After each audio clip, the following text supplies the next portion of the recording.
Yeah, of course. Yeah, you show up today, huh? It's cool. What up?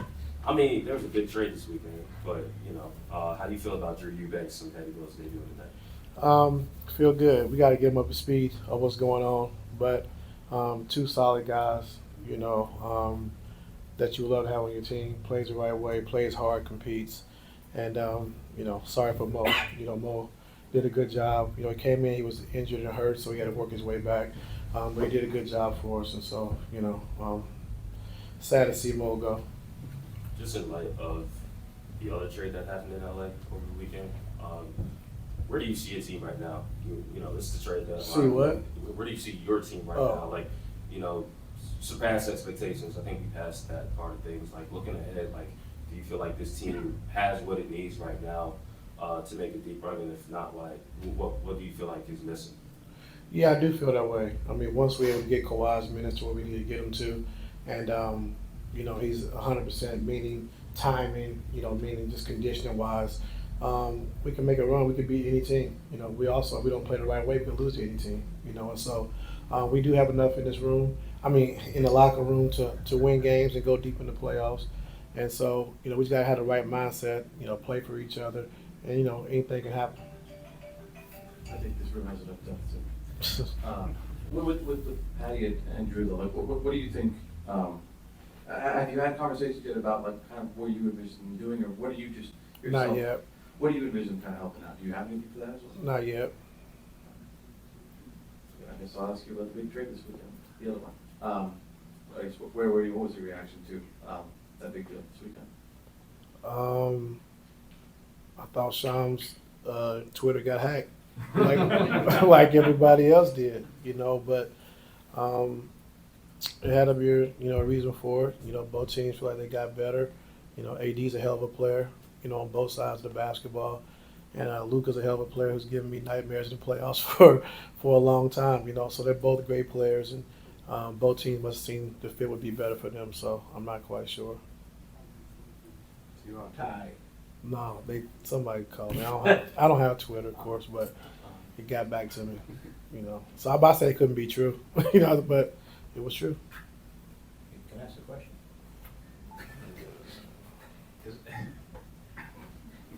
Is there a number you guys want to get Kawhi to where he's comfortable, you guys are comfortable with him as far as minutes?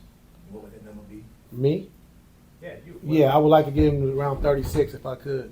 That would be ideal for me. And how long you think it'd take for him to get there? I'm not sure. When will you be sure? When he gets there. Hey, Coach, so you and LeBron have a really close relationship. All-Star Weekend coming up here in the next few weeks. What is it about him? He's 40 years old and he's still playing at the level he is. Have you guys kind of ever had a conversation about how you guys see him right now? Did you ever think he could play this long at this level?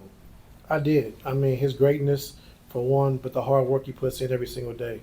And people talk about, he puts $1 million a year into his body, but it's really true. He's first one up every morning, first one to the gym, last one to leave, and he puts the work in every single day. And so, when you're playing into, these older ages, you got to add something to your game, every year. And he became better at the post. He became a better shooter. He became a better shooter off the dribble. And so every year he's added something so he can have this longevity in the league. And, that's why he's one of the all-time greats. Because it is approaching the trade deadline, how do you keep guys focused during this time of year when, they see things that happen to other players? And Yeah, I don't know. I mean, it's a tough business, when you get traded and you hear your name in trade talks. But it's just part of the business. And so, you got to go out and perform the best you can, until the deadline's over.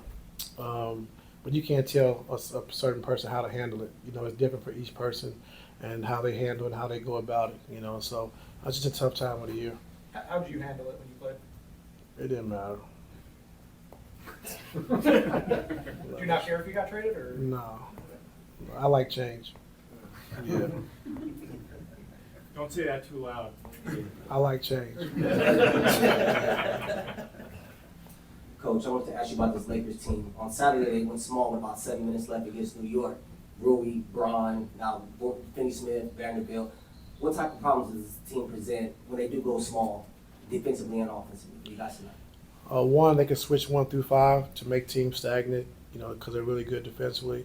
And then offensively, they play fast, So if you have a traditional center on the floor, they play fast. They can get to the paint, they can get to the basket, and spray out for threes. And then you have your 5 just kind of, running around trying to get in rotations. And so it makes it tough. I don't recognize you in the non-Louis Vuitton sweatshirt. I have it on after the game. In a past life, you were responsible for having LeBron play with another ball-dominant player and get the most out of them 3 trips to the finals and a championship. Some people are saying like it won't work with LeBron and Luka because they both need the ball. What's your response to the people who have that opinion? They're not right. It'll work, when you have, LeBron James, who's been the best player in the league for the last 15 years, and you have Luka, who's a top 3, top 5 player, in the league. They'll figure out how to make it work. And LeBron can play with anybody. The way he plays, he's smart enough to understand like how to play with certain guys, how to play off of guys, and where to pick and choose his spots. And so, I don't see it going to be a problem at all. And then, of course, I know JJ do a good job of stacking those guys, so they each have their own unit, kind of like we did with Kyrie and Bron. And in the fourth quarters, they'll close games together. But they'll figure it out. It's a tough problem. It's not a tough problem to have, I'll tell you that, so they'll make it work.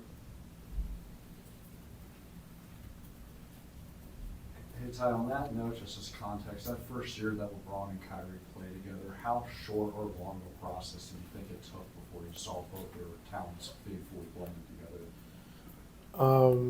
You mean when I took over or the first year in general?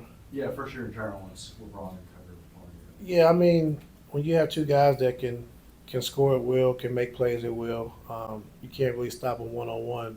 You just got to make sure that they're both on the same page and understanding what you need from both players. And I thought they did a good job of just, not bowing down each other, but playing together and understanding where the guys need the ball, how they can be effective. And each guy knew each other's strengths, and so they kind of played off of that. And so, I think the biggest thing is, what do you do, when you have a Kyrie Irving, LeBron James pick and roll? Like, we did a lot of that, 13 action. And so, do you switch and put a point guard on LeBron, or do you show? And now Kyrie's hitting Bron. Now he's got 4-on-3 on the backside, the best passer in the game.